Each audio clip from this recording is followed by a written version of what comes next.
Temos coisas para dizer. Episódio 1. Capitalismo, monopólio e provavelmente extras. Criado no início do século XX por Elizabeth McGee, uma mulher solteira de esquerda, o Monopólio vai ser um jogo que vai ter o intuito de chamar a atenção para o facto de, no negócio de rendas de propriedade, os proprietários terem a tendência a enriquecerem e os inquilinos terem a tendência a empobrecer.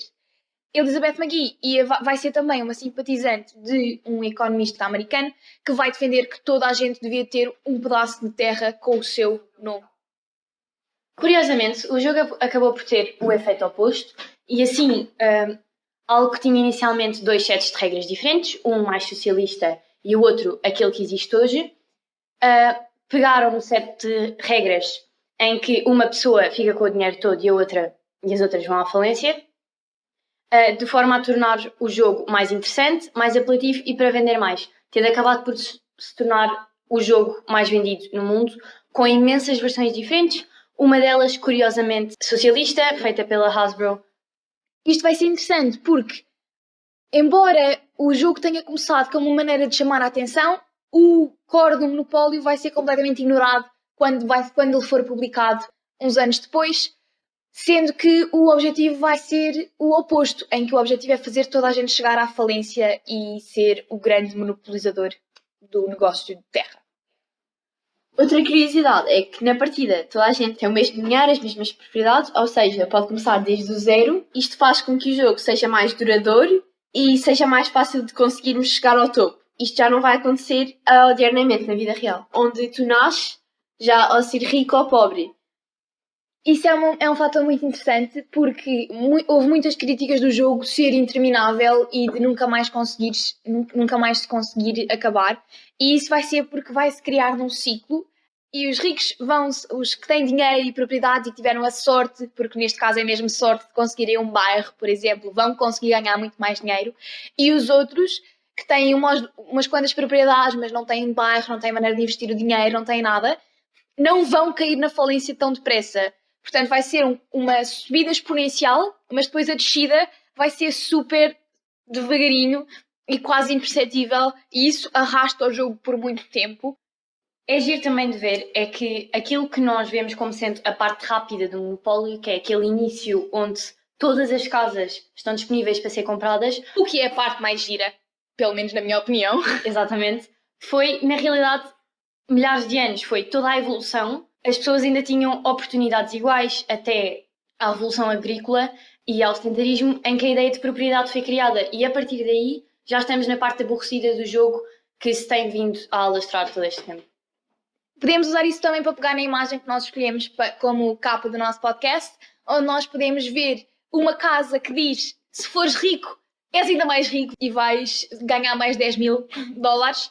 Mas se fores pobre e calhares na casa a seguir, vais ter que pagar juros para além do empréstimo e tudo mais. E podemos ver que o homenzinho que está a cobrar isso é rico. E, portanto, mais uma vez, acentua a diferença entre ricos e não ricos. Acho que uma coisa gira é: o jogo acabou por se tornar tão capitalista hoje em dia, e a maneira como o vemos, que é proibido ou não existe à venda em países comunistas. Na Rússia ou Cuba, por exemplo, o ditador cubano mandou queimar todos os monopólios, e isso diz muito sobre o modelo que foi capitalizado e o modelo que foi vendido.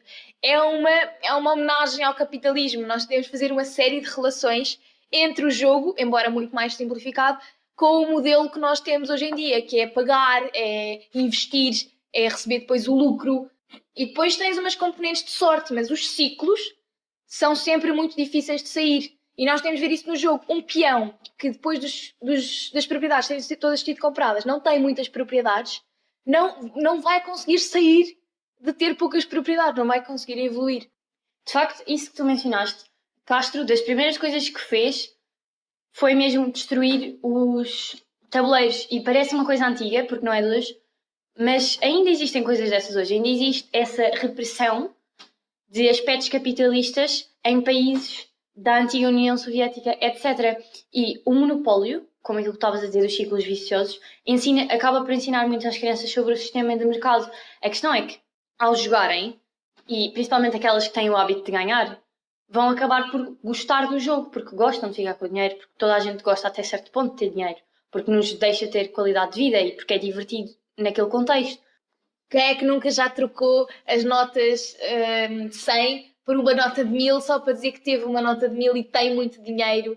Voltando ao início, este jogo tinha sido inventado, como elas tinham dito, para denunciar alguns males do capitalismo e acabou por ter o efeito oposto. Ou seja, a criadora queria que toda a gente tivesse a mesma terra, ou seja, houvesse ali uma igualdade de propriedades, mas acabou por acontecer o contrário. Hoje em dia, nós acabamos por celebrar quando nós estamos a ganhar e os outros estão a perder e estão lá em baixo, por assim dizer.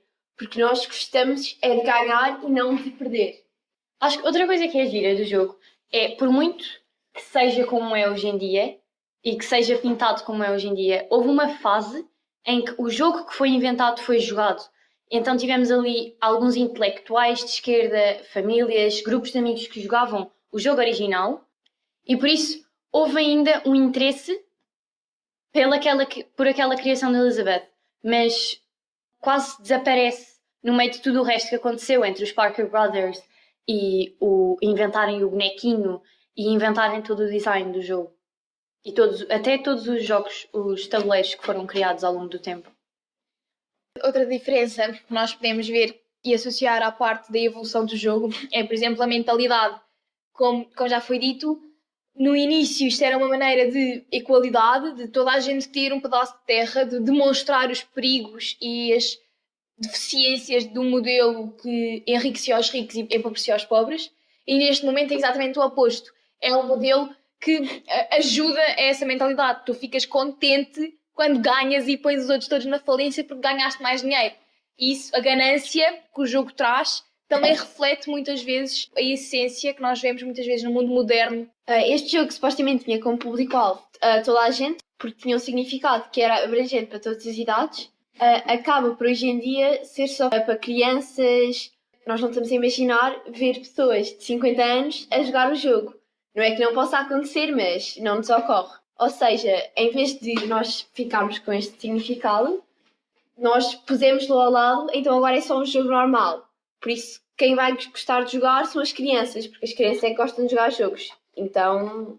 Por acaso, é giro que mencionaste isso, porque eu, quando era pequena, tinha a intenção de jogar muitas vezes com os meus pais e eles não queriam e eu acabava por jogar só com o meu irmão. Mas, tendo em conta tudo aquilo que nós já mencionámos e o que é interessante e o que se pode aproveitar para ensinar às crianças através do jogo, é estranho que não haja esse interesse por parte dos adultos, até porque inicialmente quem mais jogava não eram crianças sequer. Mas outro aspecto disso, que é o oposto exatamente, é o facto do jogo ser interminável. Eu, por exemplo, acho que acabei uma vez um jogo de Monopólio. Se acabei! Portanto, o facto de ser interminável, os adultos têm cada vez menos tempo. E muitas vezes, hoje em dia, um monopólio já não é visto, como tu disseste, já não é visto como uma oportunidade de aprender, já não é visto como uma brincadeira que tem um objetivo maior. E é um jogo que demora muito e, portanto, estas duas vertentes vão convergir e fazer os adultos, se calhar, evitar jogar isso por causa disso. É verdade, eu concordo, mas como eu pessoalmente tive mais contacto com versões alternativas do Monopólio, essas normalmente, por muito que depois restringam alguns aspectos porque são mais específicas, como o Monopoly Vampire tem a ver com marcas, mas talvez por isso acabam por demorar menos tempo.